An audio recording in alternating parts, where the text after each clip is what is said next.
Hey guys, welcome back. Recently, on July 1st, Robinhood, the online brokerage, filed an S1 to list on the Nasdaq Stock Exchange. Now, what is an S1? An S1 is a document that all private companies have to complete in order to signify an interest of going public on the stock market, meaning that anyone, can buy an ownership share of Robinhood. Now, interesting enough, on the same day that Robinhood filed this S1, FINRA actually fined this company $70 million, which is the highest fine that FINRA has ever issued for any company. S1 contains all the juicy information about Robinhood's business, including its customer base, its revenues, its profits, and its revenue streams. But before we get into that, please make sure to smash the like button and subscribe to the channel because it only takes 5 seconds to do so. And if you guys do it, it will help out this channel tremendously. And hopefully I can keep continuing to make these videos because I love making them. Hey guys, before we do so, we need to first dive into the process that a private company undergoes before it goes public. Let's get right into it. First of all, the process that a private company undergoes to go public is called the IPO, which stands for Initial Public Offering. Now, basically, a private company can be anything, ranging from your local landscaping business to the world's largest candy maker. The main thing is that the ownership stake in the company doesn't trade on the stock exchanges. Now, exchanges are a place where people buy and sell shares. This is typically what people refer to when they talk about the stock market. Now, private companies can raise capital, which means attracting money through one of two ways, debt or equity. Equity means the business owner forgoes a portion of the company's future profits and its ownership stake in exchange for capital being infused into the business. Now, this is typically what you see on Shark Tank, the very famous popular TV show where a lot of entrepreneurs go on to sell a stake in their business. Sharks will actually invest a portion of their money to buy a corresponding stake in the private business. Now, in addition to this, there's also raising money through debt, and this is very straightforward. People will usually go on and get lines of credit or they get loans in order to raise money for their business. First, assume a private company like Robinhood wants to raise capital. There's one of two ways, debt or equity, as mentioned before. For equity, there's a pro in that the company doesn't take on any liability if it goes bankrupt. However, the con is that the company's founders and shareholders dilute their own personal stake in the company because by raising money through equity, you're selling off a portion of your ownership. On the other hand, there's debt, and there's a pro in that once you pay it off, there's no more future liability. However, there is a con in the fact that if the company misses repayments and thereby defaulting on the loan, the lender can take the company to bankruptcy. Once a company like Robinhood decides to tap into some of that equity potential, it can go public via the IPO. By going public, the company is willing to sell a portion of its stake to investors for a predetermined price.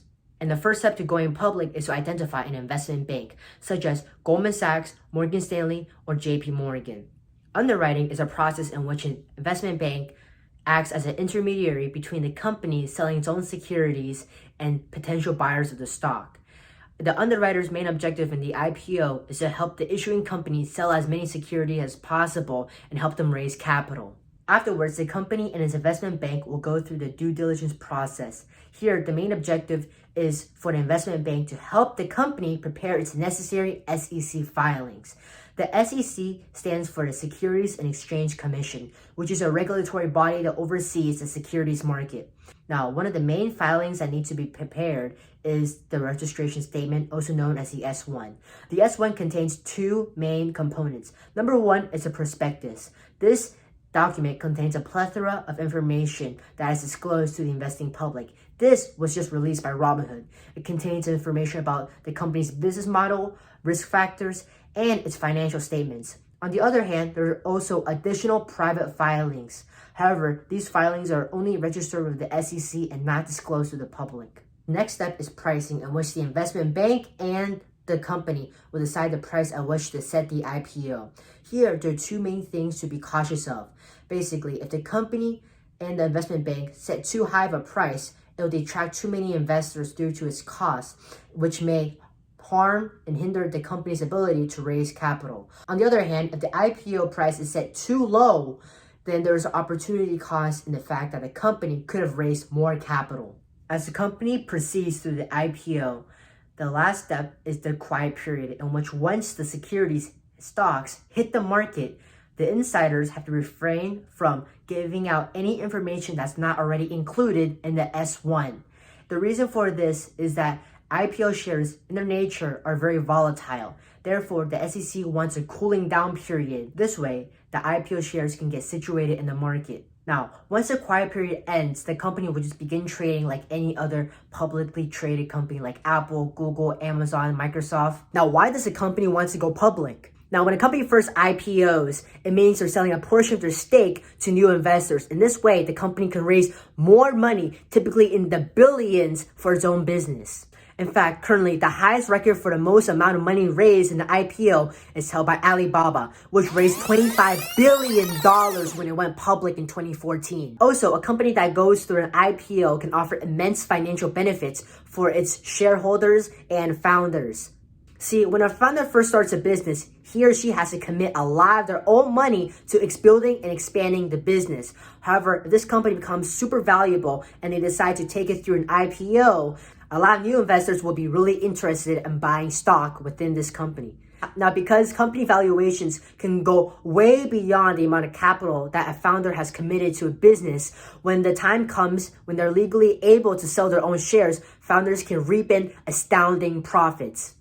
Often, IPO creates billionaires out of a lot of founders, including Mark Cuban, Austin Russell, Tony Hsiu, and here are a few more.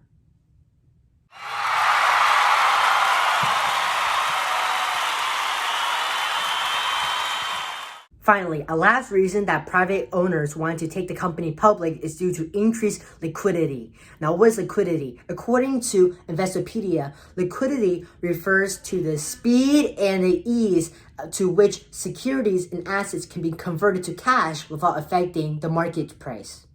Now, as reviewed in the last video, because trades can be made at almost instantaneous speeds, this actually greatly benefits any shareholder who wants to sell or buy in at a moment's notice. See, if you are a shareholder of a private company, this entire process will be strenuous and tedious because in order to resell or increase your stake, you would need to go through several talks with prospecting investors in order to do so. Consequently, if an emergency suddenly arises, it will be very difficult for you to sell your stake if you are holding shares of a private company. And yeah, that's all you need to know about the IPO process. Let's get into the juicy numbers. First of all, Robinhood has a total of 18 million funded accounts, accounting to a whopping $80 billion in total. Now, interesting enough, for the 3 months ending March 31st, 2021, including that meme stock debacle and all of the rocketing price of Dogecoin, cryptocurrencies actually accounted for 17% of Robinhood's revenue.